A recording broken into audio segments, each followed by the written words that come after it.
और 14 और 18 पदे, दो पदे हम हैं यहाँ पे, मैं आपके लिए पढ़ देता हूँ। इस प्रकार से है मीका की पुस्तक, पुराने पुस्तक में से है, ओल्ड टेस्टमेंट, और मीका जो कि छोटे नबियों में से आता है। मीका की पुस्तक उसका 7वां अध्याय और 14 और 18 पद, दो पदे हैं, मैं आपके लिए पढ़ देता हूँ। इतिहास के रूप में इस प्रकार से लिखा है, तू लाठी लिए हुए अपनी प्रजा की चरवाही कर, अर्थात अपने निज भाग की भेड़ बकरियों की जो कार्मेल के वन में अलग बैठी थी, वे पूर्व काल की नाई बाशान और गिलाद के चारा करें। और 18वें पद में लिखा है, तेरे सामने ऐसा परमेश्वर कहाँ है जो अधर्म को क्षमा करे और अपनी प्रजा ने अपनी निज भाग के बीच हुए अपराध को ढांप दे। वे अपने क्रोध को सदा बनाए नहीं रखता, क्योंकि वह करुणा से प्रीति रखता है ना। सो परमेश्वर के वचन के पढ़े जाने पे हम सबको आशीष मिले। सो यहाँ पे दो भाग है। इतिहास के पन्नों में से इस प्रकार से लिखा है, तू लाठी लिए हुए अपनी प्रजा को चरवाही कर, मतलब परमेश्वर हमारा चरवा है।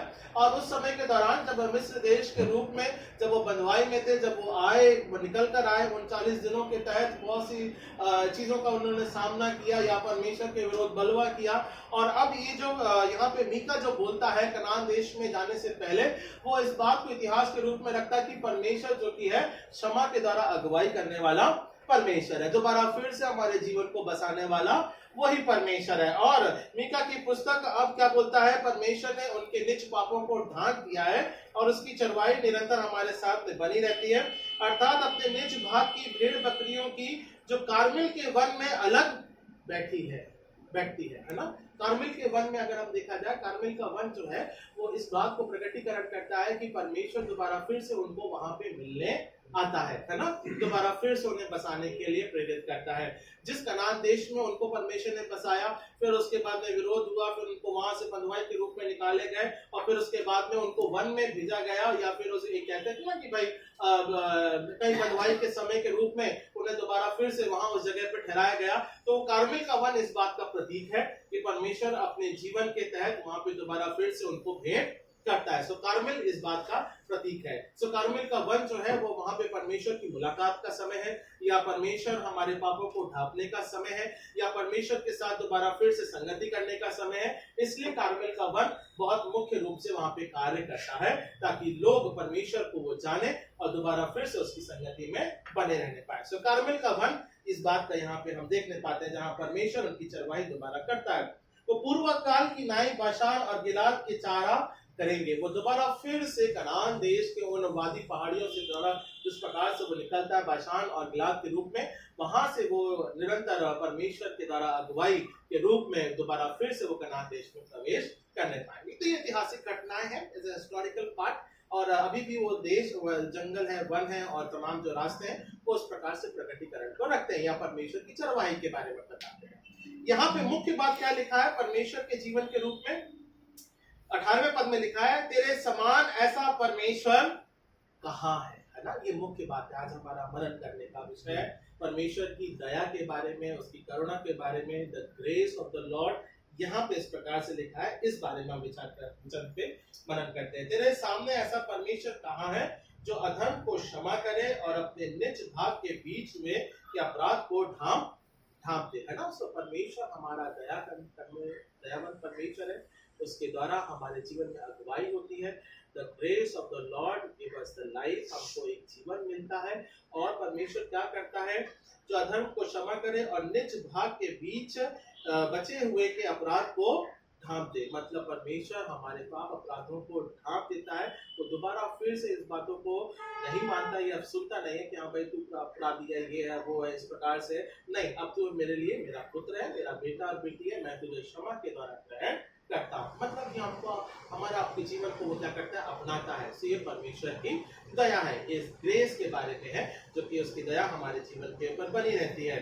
वह अपने क्रोध को सदा बनाए नहीं रखता, क्योंकि वह करुणा से प्रीति रखता है। क्यों अपने क्रोध को वो नहीं बनाता? बिकॉज वो कैसा है, हमारा परमेश्वर जो इज अ लविंग गॉड, है ना। हमारा परमेश्वर प्रेमी परमेश्वर है। हम जैसे भी है परमेश्वर, हमारा जीवन जैसा भी है पिता, हम तेरे समक्ष आते हैं, और अगर हम पश्चातापी मन से उसे ग्रहण करते हैं तो परमेश्वर कहता है I am the loving Lord, मैं तुम्हें एक्सेप्ट करता हूँ। तुम जैसे भी हो, परमेश्वर हमारे जीवन को अनुग्रह के द्वारा हमारे जीवन को अपनाता है। सो कार्मेल जो है, कार्मेल का वट इस बात का प्रतीक है कि वो मिस्र देश में जिस भी प्रकार से थे वहां से निकाल कर लेकर आया, उस कनान देश में भी बसाया, उस कनान देश से दोबारा फिर से वो बंधुआई में गए। कार्मेल का वन इस बात को प्रकटीकरण करता है कि परमेश्वर तब भी प्रेम रखता है।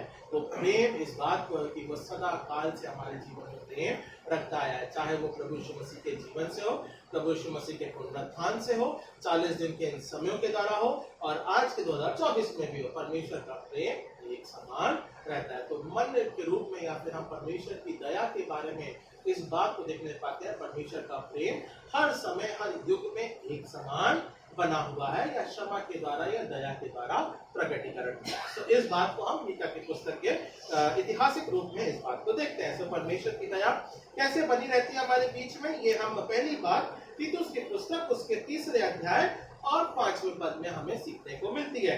परमेश्वर की दया के बारे में कहलाता है तीतुस उसका 3 अध्याय और 5वां पद इस प्रकार से लिखा है, तो उसने हमारा उद्धार किया, और ये अधर्म के कामों के कारण नहीं जो हमने आप किए, पर अपनी दया के अनुसार नए जन्म के स्नान और पवित्र आत्मा के हमें नया बनाने के द्वारा हुआ है ना।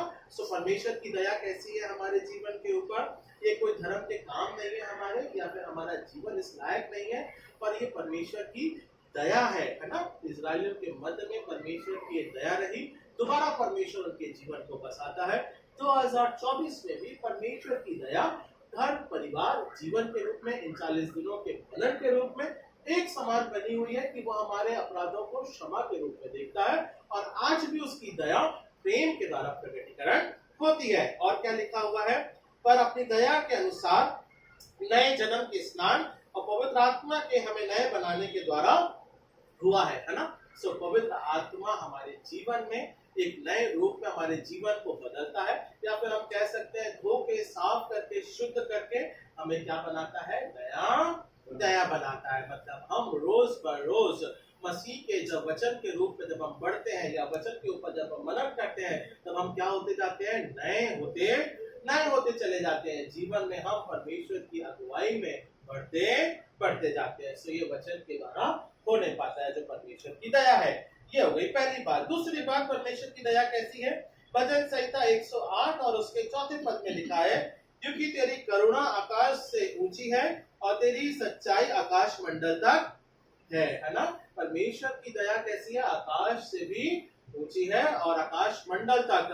मतलब हम हमारा जीवन कहीं पे भी, किसी भी प्रकार से, किसी भी स्थान में, किसी भी दिशा में, किसी भी जगह के रूप में, चाहे वो कार्मेल का पर्वत भी क्यों ना हो, यदि तुम वहां पे भी प्रार्थना करते हो, मिस्रियों के जीवन के रूप में भी उन्होंने जब वहां पे प्रार्थना करी, बंधुआई में जिस भी स्थान से उन्होंने प्रार्थना करी, परमेश्वर हमारी प्रार्थना को सुनने वाला परमेश्वर है। आकाश मंडल तक उसका सामर्थ्य बना हुआ है ना।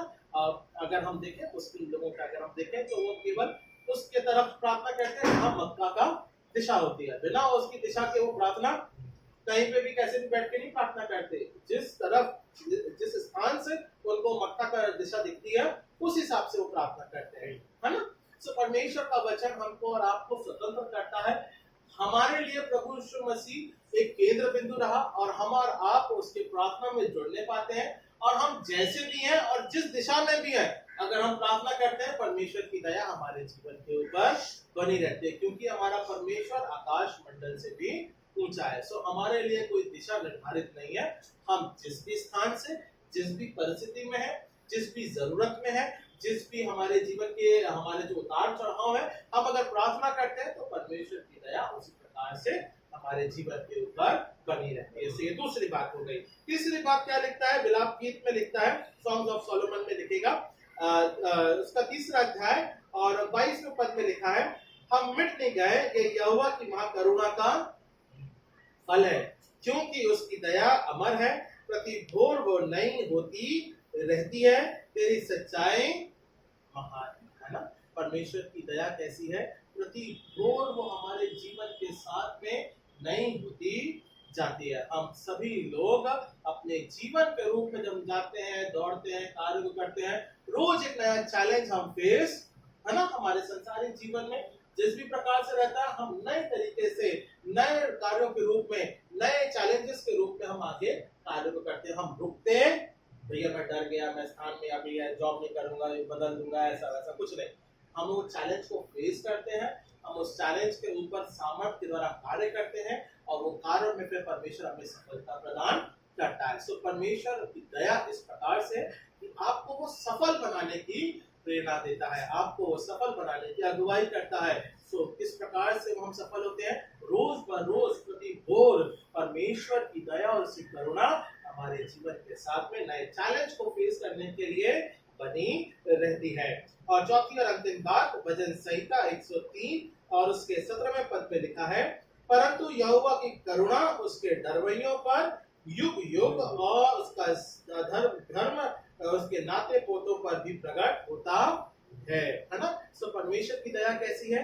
It is not for a one life, या फिर हम कह सकते हैं एक जीवन के रूप में, एक अंतराल के लिए नहीं है, बट इस्राएलियों के जीवन के लिए वो सदा काल तक के लिए है ना।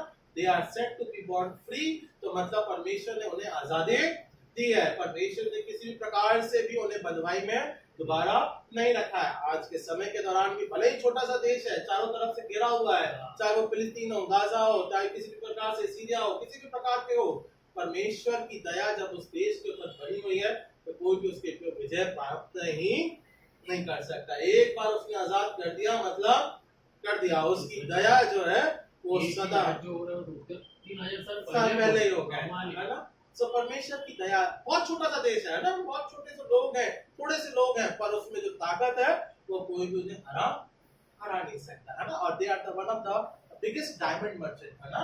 वो इस प्रकार से हम देखते हैं बुद्धि और ज्ञान और तमाम टेक्नोलॉजीज में किसी भी प्रकार से वो परमेश्वर की दया है ना। सो हमारा कहने का मतलब है परमेश्वर की दया अपने लोगों के ऊपर आज के समय के रूप में इन 40 दिनों में व्यक्तित्व के द्वारा, या जब हम प्रार्थना में एक साथ जुड़ते हैं, या परिवार में जब हम जुड़ते हैं, परमेश्वर की दया न केवल आज के 2024 में बल्कि बच्चों के और उनके भी नाते पोतों के तहत, या जनरेशन टू जनरेशन जिसे हम कहते हैं, परमेश्वर की दया सदा इसी प्रकार से बनी रहती है। होने दे परमेश्वर आपकी दया के द्वारा श्री राम के तहत और सिमरन के तहत आज के समय के रूप में और आने वाले उनके वंश और उनके कार्यों के तहत परमेश्वर की दया सदा बनी रहे। आइए हम प्रार्थना। Any special prayer? कोई विशेष प्रार्थना? बेबी सिस्टर के लिए हम तबियत के लिए प्रार्थना करेंगे, सिमरन के लिए हम प्रार्थना करेंगे, जॉब हो गया, सब अच्छे से पूरा हो गया। श्री तेरा भी कोई चेंजिंग है? कोई मूड नहीं है? चेंजिंग का मूड तो है, चेंजिंग का मूड है, तो will have a special prayer. मेरे लिए कर दीजिए, इलेक्शन ड्यूटी कौन सी एरिया में मिलेगी? मिलेगी वो भी नहीं मालूम है। हां, टाइम को देखिए रहता है यहां से अंधेरे मिला था, बहुत हार्ड गया, थोड़ा अच्छा जगह। अच्छा ठीक। चेगो कौन सी? अभी वो चेगो के आसपास में मिल गया तो ट्रैवलिंग पड़ेगी। अच्छा ठीक, चलो बिल्कुल चेगो क्या? चेगो क्या? इसका specific geo tagging. Okay done. प्रार्थना करें ताकि हम परमेश्वर की दया, ठीक है, कुछ चेंज करना, कोई बड़ी बात इधर से कोई रिक्वेस्ट है?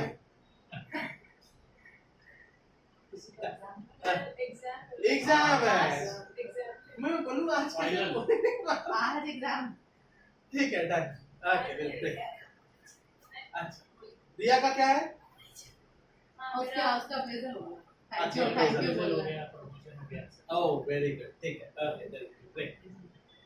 महान और जितर अनुग्रहकारी पिता परमेश्वर, आपके नाम को हम धन्यवाद के साथ पिता परमेश्वर तेरे समक्ष हम रखते हैं। पिता इस घर और घराने के तहत पिता परमेश्वर जहाँ श्री राम और सिमरन पिता परमेश्वर इस स्थान के माध्यम के द्वारा पिता परमेश्वर अपने जीवन का यापन करते हैं, पारिवारिक पिता परमेश्वर अपने जीवन को लेकर चलते हैं। पिता अनुग्रह के द्वारा आप दोनों के मध्य में आपका प्रेम और आपकी दया बनी रहने पाए पिता परमेश्वर। जिस भी प्रकार से सिमरन के जॉब है, आपके जॉब में पिता परमेश्वर उनमें उन्नति और तरक्की होने पाए पिता परमेश्वर। और जो बदलाव जिस प्रकार से हम देखता है पिता परमेश्वर होने दे, आप सफल करें ताकि वो नजदीक या और अच्छे पोस्ट पे या अपने कार्यों के तहत पिता परमेश्वर योजनाबद्ध तरीके से वो कार्य करने पाए। हम इस बात को प्रार्थना के रूप में रखते हैं। पिता आप दोनों के तहत अपने जीवन की अगुवाई के रूप में, और पिता सिमरन को वो जो जॉब दिया पिता परमेश्वर आपने, आपके पिता प्रार्थनाओं को पिता परमेश्वर उसने रखा और पिता आपने सफल किया उसकी प्रार्थना को, सब धन्यवाद देते पिता परमेश्वर होने दे। इसी प्रकार से आपकी दया पिता परमेश्वर हमारे संजय भाई और पिता परमेश्वर रेणु के सिस्टर के तहत पिता परमेश्वर आशीष में होने पाए।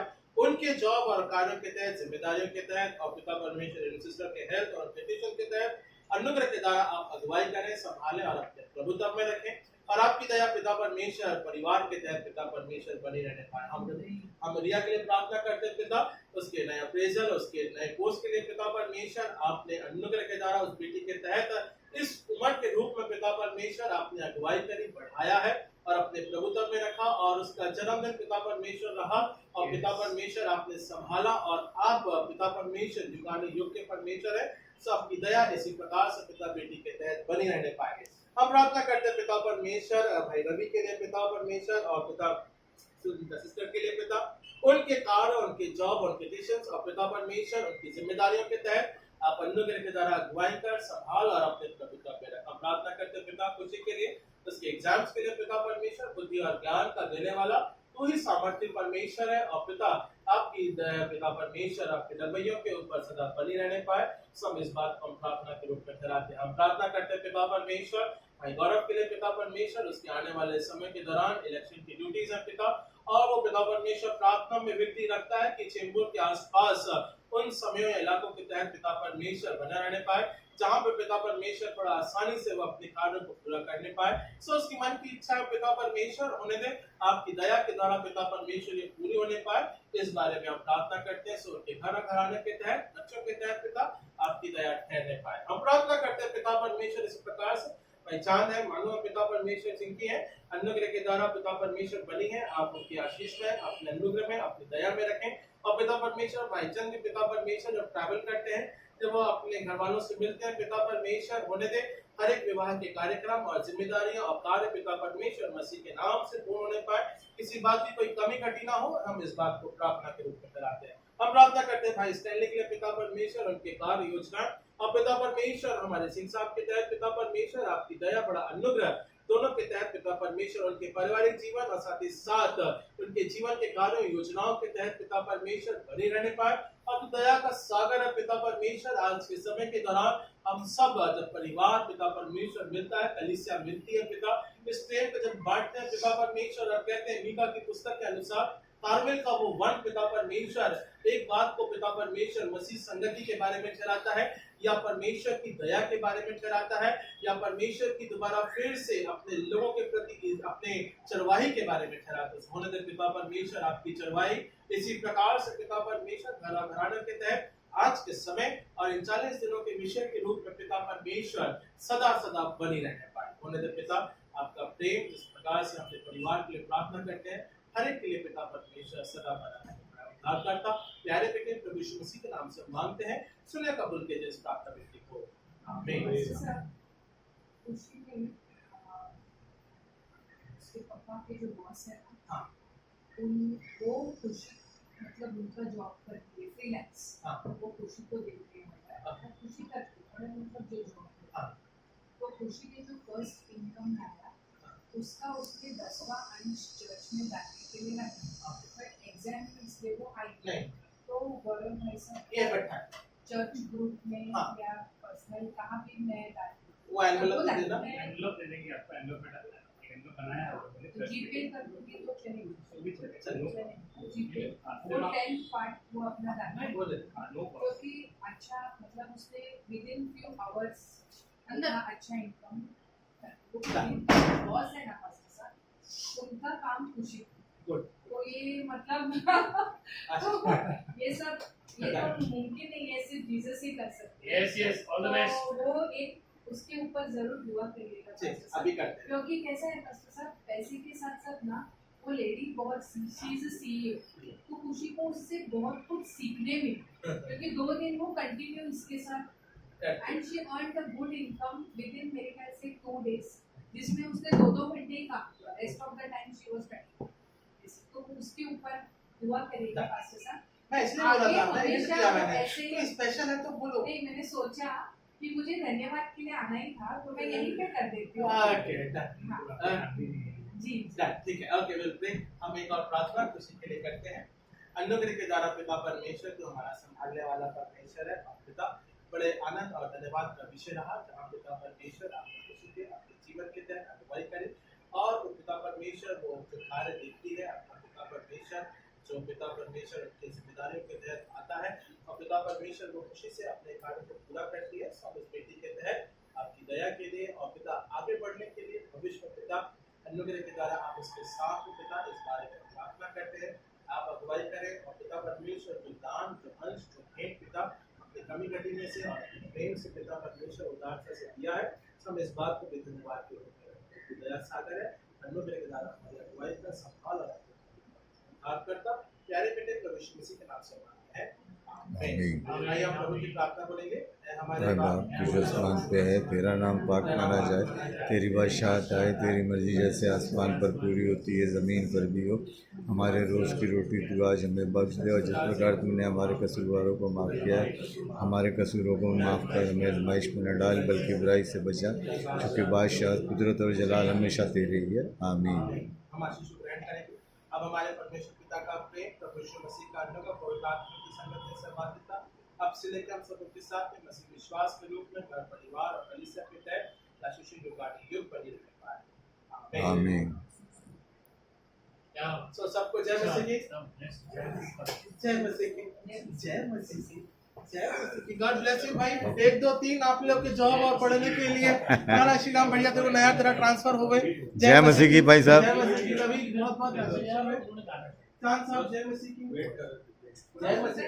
देख मैंने स्टार्ट नहीं किया था, मैं तेरा वेट किया।